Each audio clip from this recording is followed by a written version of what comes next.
Let me start off by mentioning that there isn't a single country in the Western world that has legally enshrined racial discrimination.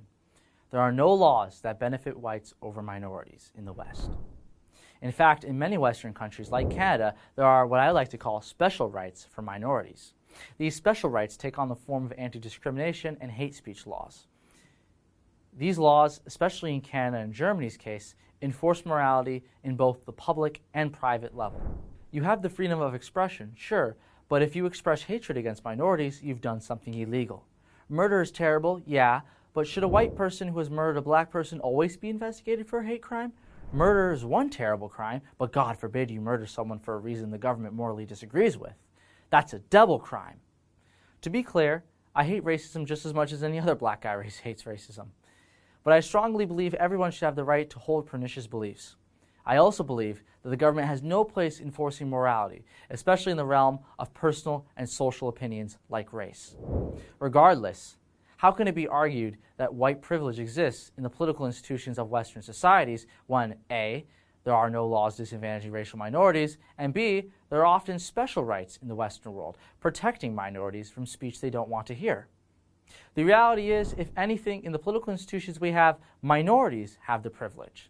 Minorities have privilege over whites when government sets racial quotas or affirmative action in public and private institutions.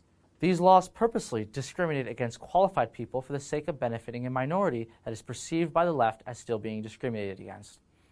We've seen positive discrimination in Canada, France, and the United States.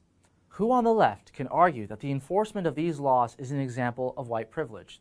Who on the left can argue that anti-discrimination laws and hate speech laws are an example of white privilege?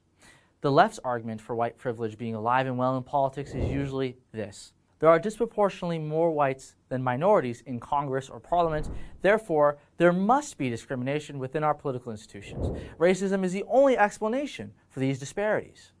I ask you though, does it make any sense for there not to be disparities in politics? In other words, when has any institution, governmental, industrial, commercial, or otherwise, have had perfectly reflective numbers of racial, ethnic, and gender demographics of their country's population? Unless there's a quota being enforced by the government, the answer is almost never. In the tech industry, for example, there are disproportionate numbers of East and South Asians. Why? Simple. These people happen to be the most qualified for their occupation they stepped up to. The same goes for nursing for women, engineering for men, and even politics. There's no law barring anyone from entering these fields. In fact, there are laws protecting them, particularly minorities, from people who wish to unjustly discriminate against them. We see these racial disparities in politics not because there's racism in our political institutions, but because it happens to be that the most qualified people who stepped up to the plates in politics were whites. These people are individuals, by the way. They're not merely walking identities like leftists would have you believe. I hope to enter into politics someday. Although I'll raise the number of blacks in Parliament, I hope you vote for me not because I'm black, but because you believe that I have something good to offer my country. Of course, leftists don't see me as an individual. They see me as a black man who needs to topple the white man politically and perhaps socially speaking too. They're bloody ridiculous. I'm Jay Feza for therebel.media. This is the second part of a series where I debunk white privilege. If you'd like to watch the first part, please click on the link below in the video description. And if you liked the video, please like and subscribe to therebel.media.